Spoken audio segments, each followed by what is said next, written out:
Contrary to popular belief, the pop art movement originated in Britain, not the US. It came about in the time after World War II when Great Britain was still in a very destructed state and things were starting to be rebuilt. Young people took this opportunity to rebirth British culture and incorporate modern interests. They wanted to pull away from the lyric post-war paintings and dive into something different. The pop art movement was largely influenced by the Independent Group, which was a London-based group of artists in the mid-1950s that were interested in popular mass culture. They laid the groundwork for pop art. They would meet at the Institute of the Contemporary Arts and discuss different aspects of pop art. Richard Hamilton is credited as the founder of the British pop art movement. His work was described as, quote, distinct both from the British school of modernism and from abstract expressionism. Pop art developed in the US after World War II when the country was turning into a very consumer-centered society, creating the foundation for pop art to thrive. Industries were growing and consumption was also growing. Society was demanding ready-made items like TV dinners and other packaged goods. The influence of mass media and advertising led the pop art movement to be picked up quickly, and the artists and paintings became rapid successes. Pop art was also influenced by abstract expressionism, which is an art movement that occurred before pop art. Pop art took from it its way of expressing beliefs about the changing world around them.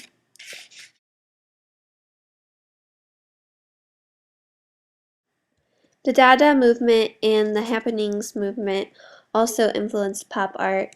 They were both sort of anti-art and stressed the importance of actually creating the art, and they both pioneered the use of everyday objects. Pop art and mass media both bounced off of each other for ideas and inspiration. With the growing consumer society, companies demanded more artists for commercial art to design logos and ads.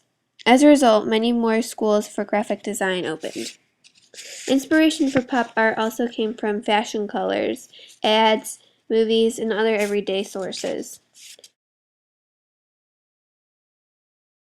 Broadway in New York City was also a very common source of inspiration for pop artists, with its many bright lights and the colorful advertisements throughout.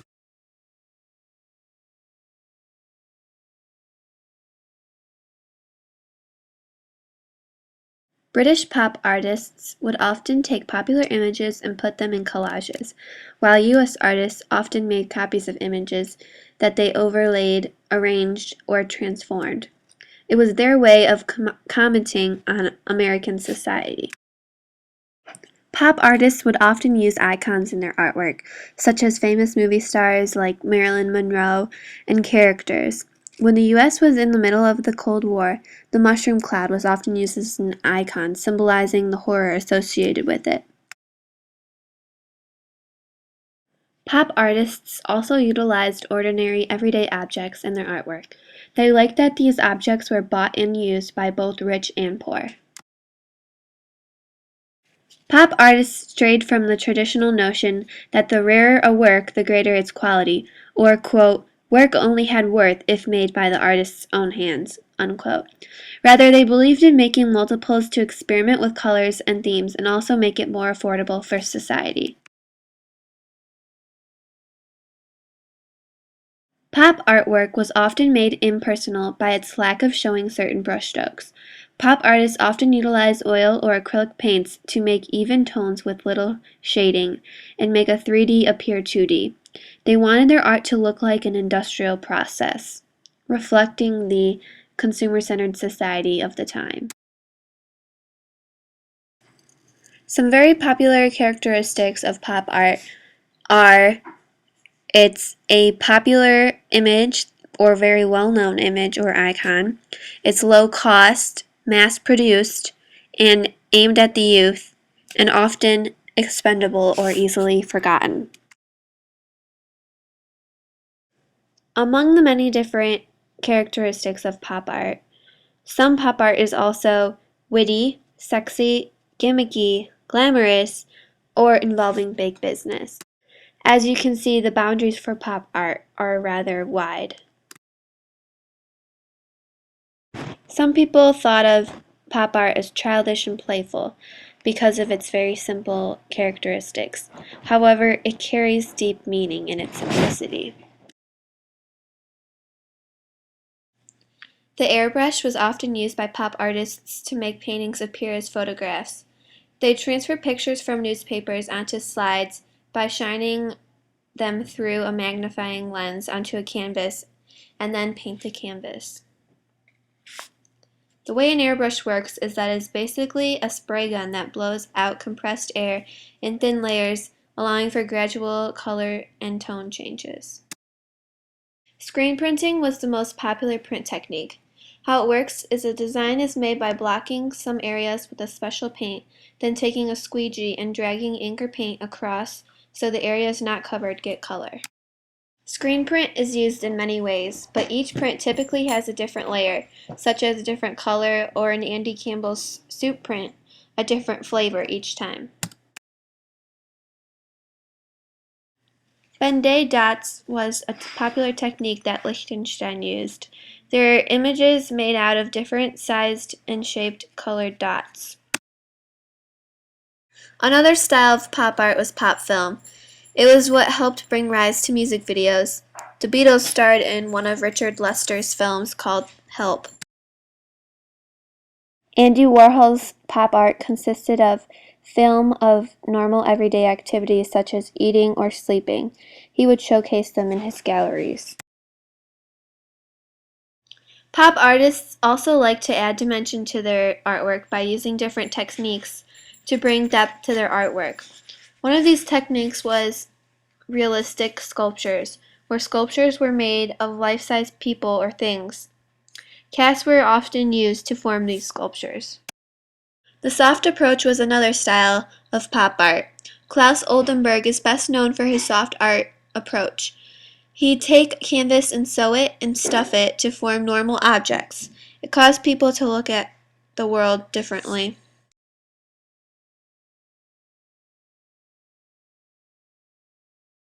Installations were another type of pop art. A whole room would be incorporated into the art. For example, Oldenburg's The Store was his studio transformed into a store of artwork. He'd even sell off individual pieces. American Supermarket was an event where many pop artists got together and created this installation of art, modeling a supermarket. Lichtenstein, Warhol, Watts, and Oldenburg were among the artists who created it. Street art is another popular style of pop art. Things such as graffiti, chalk on the sidewalk, and murals on buildings.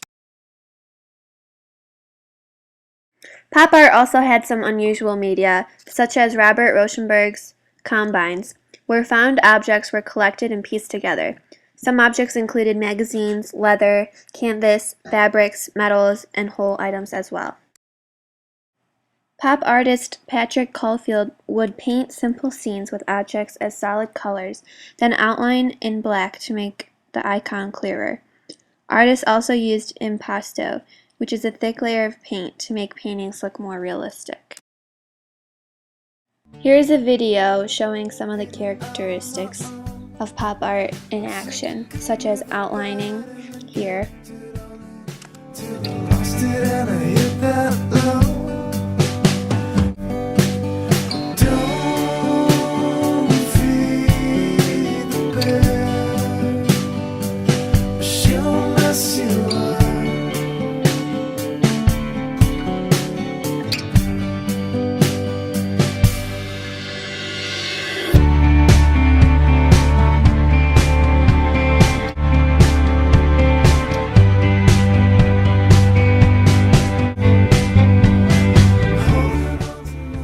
And here they're utilizing the impasto method, putting thick layers of solid colored paint.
Warhol was really the superstar of the pop art movement. He was one of the first artists to commercialize his paintings. He ventured into a wide variety of art forms, including performance art, filmmaking, video installations, and writing, and was known for exceeding the limits between fine art and mainstream aesthetics. In 1964, Warhol opened his own art studio, a large silver-painted warehouse known simply as The Factory. Andy Warhol got the idea to paint soup cans from gallery owner and interior designer Muriel Latour. She was the first one who considered everyday objects as art and encouraged him to paint everyday objects. 100 Cans is a classic example of how Andy used repeated imagery of a mass-produced consumer good. He did this by using a projector to transfer the computerized image onto the canvas and then trace the image, which created a two-dimensional, cartoonish feel to the painting. Warhol loved painting Campbell's soup cans so much that he continued to keep painting them. He created a set of paintings dedicated to soup known as the Campbell's Soup Portraits, which are divided into two types based on their execution. One derives from an illustrated image and is classified as a Mönchengladbach type. This is very common, whereas the other one is derived from the logo printed on a Campbell's Soup Company envelope and is referred to as the Ferris type.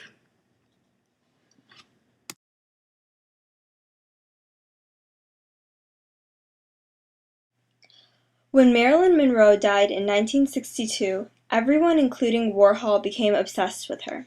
Warhol was already infatuated with fame and pop culture. He used a black and white photo of her and used that photo to create several images. He created a series of paintings of Marilyn. Each of these paintings utilized dramatic and bright shifting colors along with subtle shadowing. Along with the help of some of his friends, Warhol used the printing technique to recreate images quickly in the factory. Warhol's series of paintings of Marilyn Monroe are a great example of how he aimed to erase the artist's hand from the production process.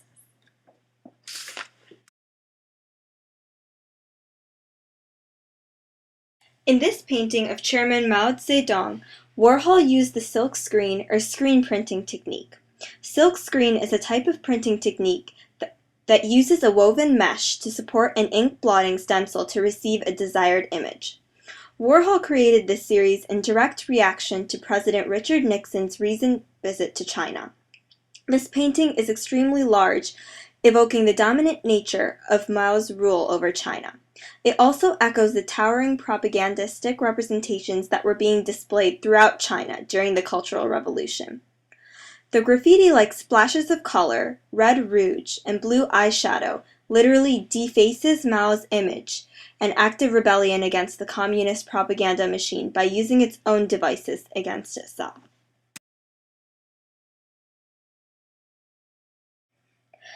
These series of Rorschach paintings were inspired by the so-called Rorschach test, which was devised by the Swiss psychologist Hermann Rorschach. This test requires patients to say what they see in a set of 10 standardized ink blots. Rorschach believed that we might gain access to these unconscious thoughts. Warhol believed that much abstract painting functioned in a similar way. Instead of artists being able to communicate thoughts through abstract form, he thought that viewers simply projected their own ideas onto the picture. His Rorschach pictures are kind of a parody of abstract painting. They function as mirrors, which reflect the viewer's own thoughts.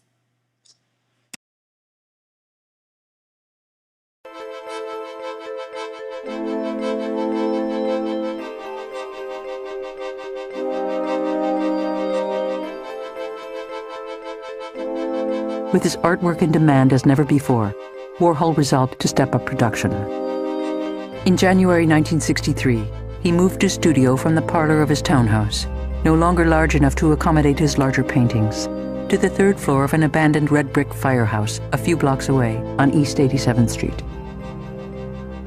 In June, to increase production still further, he took on a new assistant, a 20-year-old college student from the Bronx named Gerard Malanga, who had learned how to silkscreen a few years before while working for a necktie manufacturer. The more you look at Warhol's work, the more you look at Warhol, the more you see a mind constantly engaged in the studio. We see him making a series of decisions in the studio, how one painting leads to another painting, how one series leads to another painting. And there are a series of insights, and you get a sort of logic almost that unfolds in the studio that's of an intensely committed and engaged, sophisticated and thoughtful artist. Jasper Johns was an artist that came onto the scene in the 1950s. Much of the work that he created led the American public away from the Expressionism form and towards an art movement or form known as the concrete. He would depict many flags and maps, and this created a more distinct style with the work that was being done during this period in American art history. He is also one of the leading forces to the pop art form known as minimalism. Even to this day, many of the pieces that are sold at auction bring in extremely high price tags and sell for record amounts.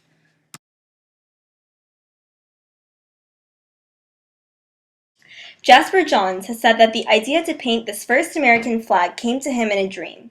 Although he began the work using enamel house paint, he soon turned to his variant of the ancient medium of encaustic, wherein wax, not oil, binds the pigment. He did this because he wanted to get a medium that dried very quickly, but it kept the brush strokes distinct. This fast-drying medium allowed him to apply individual strokes with great textural variation, while allowing some of the underlying areas of collage to show through, which entices the viewer to look more closely.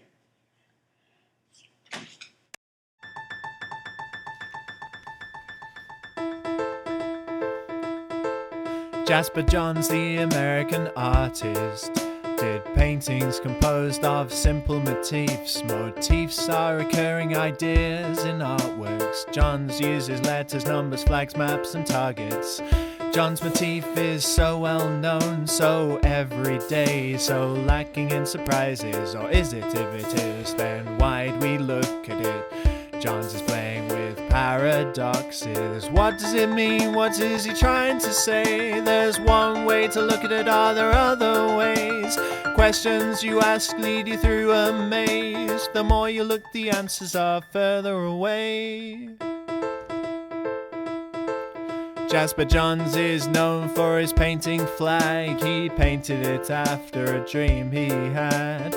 Taking the American flag out of context, you're left with something else, some other content. The viewers of flag are forced to concentrate on the surface of the canvas, on the way he uses paint. Is it a painting about America, or a painting about painting? What does it mean? What is he trying to say? There's one way to look at it, are there other ways? Questions you ask lead you through a maze. The more you look, the answers are further away. Flag is alive with oil paint dabs and touches of color and hot pigmented wax, which is called encaustic, used by ancient Greeks. There are newspaper bits and collage techniques. The secret's buried in the layers of mush, and history's concealed with the finger or the brush. Stripes and stars, red, white and blue. Jasper Johns has got a perfect puzzle for you. What does it mean? What is he trying to say? There's one way to look at it, are there other ways? Questions you ask lead you through a maze. The more you look, the answers are further away.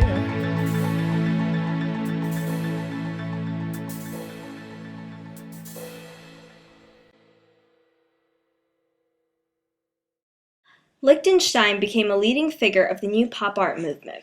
He became inspired by advertisements as well as comic strips. His bright, graphic works parodied American popular culture and the art world itself. I don't mind at all being called that. I think that we're living in a society that, to a large extent, is pop. I think it's one of the facets of our society, and it's one of the facets of the present society which is new, and one of the facets that hasn't existed before. But it's made, in a way, partially a new landscape for us in the way of billboards and neon signs and all of the stuff that we're very familiar with, and also literature and television, radio, so that almost all of the landscape, all of our environment seems to be made up partially of a desire to sell products. This is the landscape that I'm interested in portraying, and I'm also not only portraying it, but I'm working in the style of it, or a style which at least parodies the style of everyday art and everyday society. I'm interested in portraying a sort of anti-sensibility that pervades the society, and a kind of maybe gross oversimplification. I use that more as style than as actuality. I really don't think that art can be gross and oversimplified and remain art. I mean, it must have subtleties, and it must sort of yield to a kind of aesthetic unity. Otherwise, it's not in the realm of art. It's something else, probably. But I think that using it as a style, I think it gives it a kind of brutality and maybe hostility that is useful to me in an aesthetic way. I don't mean that industrialization is attempting to be hostile. That's not the point. But the aggressiveness is aggressive to the point of hostility, I think. And it's this kind of thing which can, which I think forms or crystallizes into a kind of style. And it's that the sort of anti-sensibilities and conceptual appearance of the work that interests me and is my subject matter. Drowning Girl is perhaps the best known of all paintings from Lichtenstein, and continues his preferred method for creating contemporary portraits of glamorous women, which is something he did often. Drowning Girl also includes his characteristic caption that helps to tell a story. This adds depth and interest to the painting. This work has a romantic feel that appeals to many, and the color scheme is also typical in using key blocks from his consistent color palette. Wham is a painting that depicts a fighter aircraft in the left panel, which is firing a rocket into the enemy plane in the right panel. We see that the plane disintegrates into a vivid red and yellow explosion. This cartoon style is emphasized by the words "Wham" that are found in the right panel, and a yellow boxed caption with black lettering at the top of the left panel. Wham is considered to be the equivalent of a sound effect.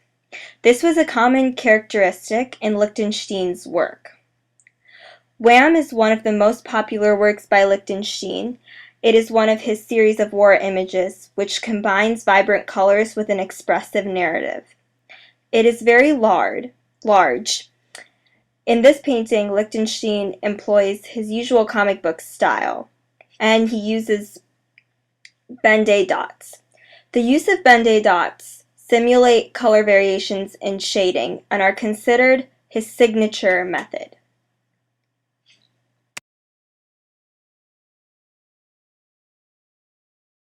Seductive Girl is another popular and glamorous work by Lichtenstein, which features a saucy woman in a highly seductive pose.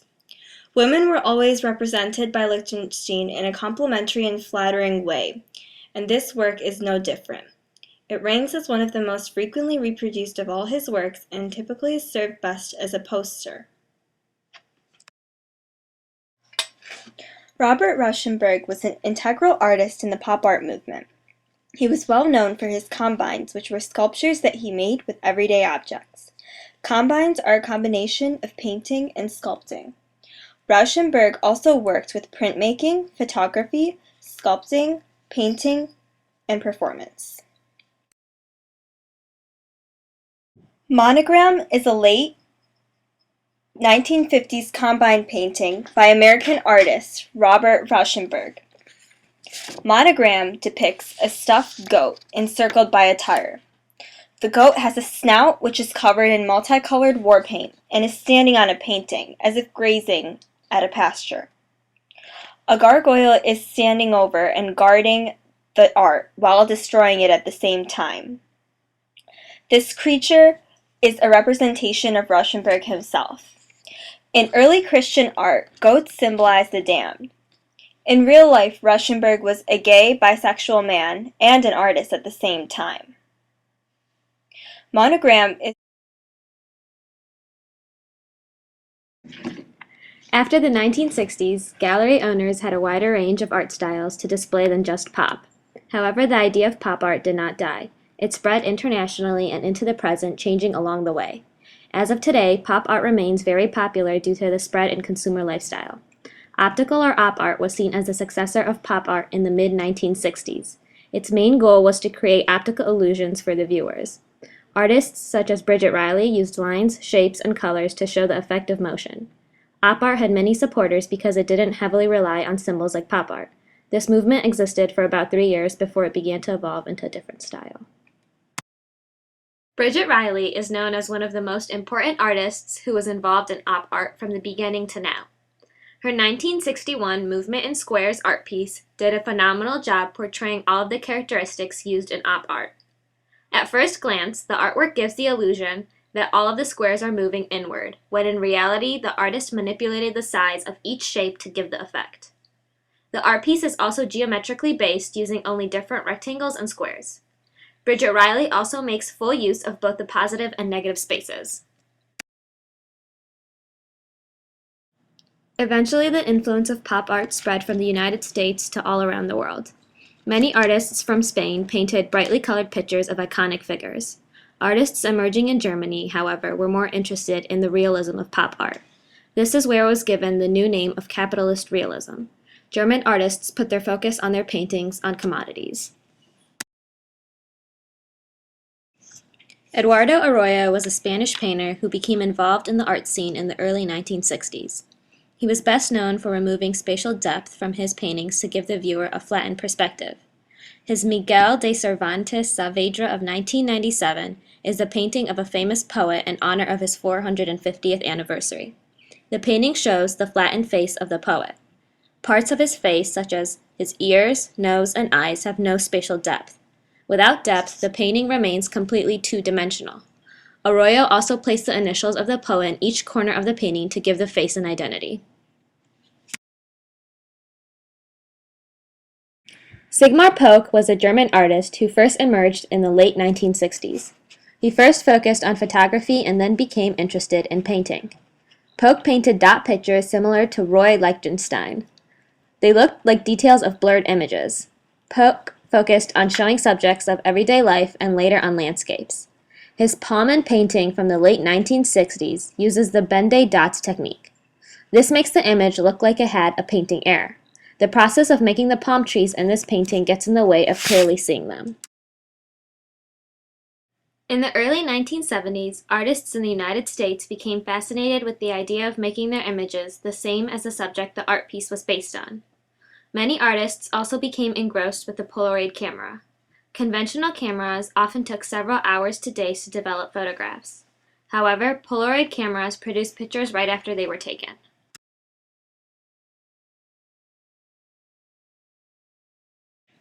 Lucas Samaras was a Greek artist who often used Polaroid cameras to create his artwork. The inks on Polaroid prints often took a few minutes to dry, and this was used by Samaras to create a series of photo transformations in the early 1970s. Photo transformations were Polaroid images which had been manipulated. The main subject of Samaras' artwork was often himself. He would take Polaroid photos of himself and smear the ink before it dried to create distorted expressions and body forms. You can even see the fingers used to smear the image in this particular photo transformation. David Hockney was a British artist who created some pop art. He is best known for his 1970 art piece known as Joiners. This was his unique word for images made of many overlapping photos of a certain subject or scene taken from various viewpoints at different times. They are called photomontages. Some joiners created three-dimensional views of a scene, such as Hockney's prehistoric museum near Palm Springs, rather than a single photo of it. In this case, he took various photos of one subject from the same viewpoint at the same time to create the overlapping image. Other joiners sometimes showed a progression of events, such as a group of people talking and reacting to each other.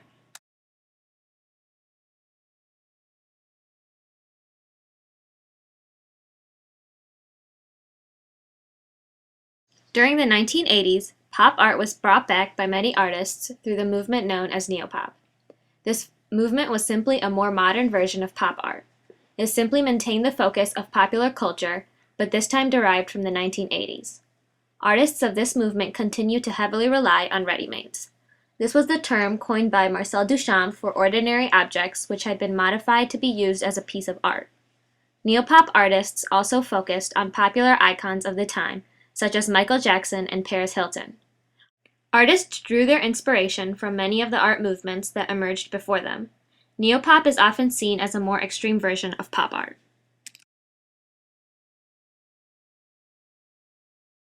Jeff Koons was a leading artist for the neopop movement. He saw himself as the Michelangelo of his time. Koons' artwork incorporated many ready-mades to address various issues such as power, class, and contemporary life. He wanted his work to communicate with the widest range of audiences. Mass media and celebrities helped him achieve this goal. He saw the entertainment industry as fine art and used it as inspiration. During the 1980s, Michael Jackson emerged as a chart-topping star, making him a perfect subject for Koons. Michael Jackson in Bubbles was an art piece made from a blend of ceramic and porcelain to show the whiteness of Michael Jackson's skin. He used the gold in the artwork to portray Jackson in a godlike manner.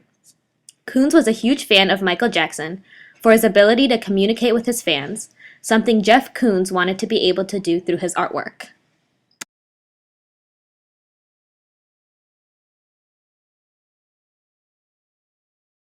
Jeff Koons' self-portrait appears as if it is growing from a cluster of crystals. This particular piece both mocks and embraces the idea of beauty. It first shows the idea of perfection and missing limbs often seen in Greek and Roman busts. Koons' exact purpose for this piece is unknown. Was it intended to make fun of over-the-top sculptures found in the backyards of wealthy families, or was it made to remember the values of artists from the past? Ashley Bickerton is seen as a mixed media artist who combined the elements used in photographs and paintings. Tormented Self-Portrait was a wall unit made of industrial materials. He took inspiration from minimalism to create this piece. Bickerton portrayed himself through this piece by showing the different brands he uses. He introduced a new form of self-expression which was based on consumer goods and society's obsession with materialism. This piece is also known as Suzie at Arles. This refers to the city Arles, where Vincent van Gogh also created many self-portraits.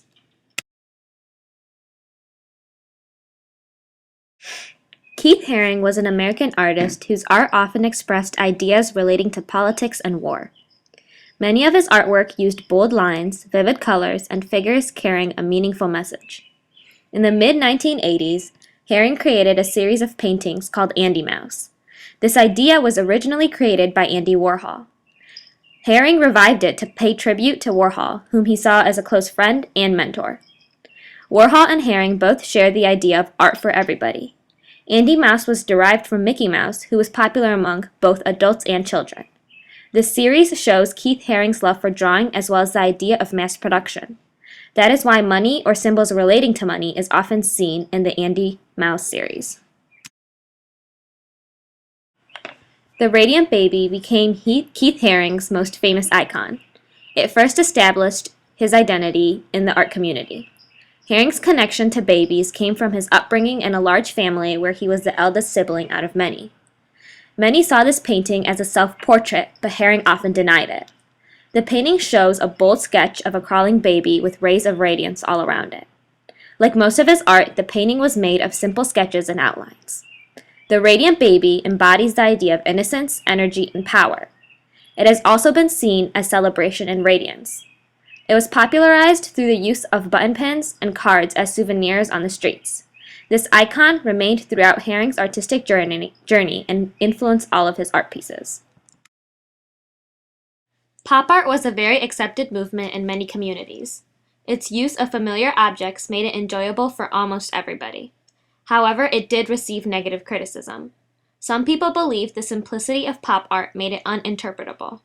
They saw the movement as a picture of an everyday object surrounded by bold and vivid colors. They were unable to see the artist's purpose of making art which was enjoyable for all audiences. Some critics also saw pop art as a mockery of their lives.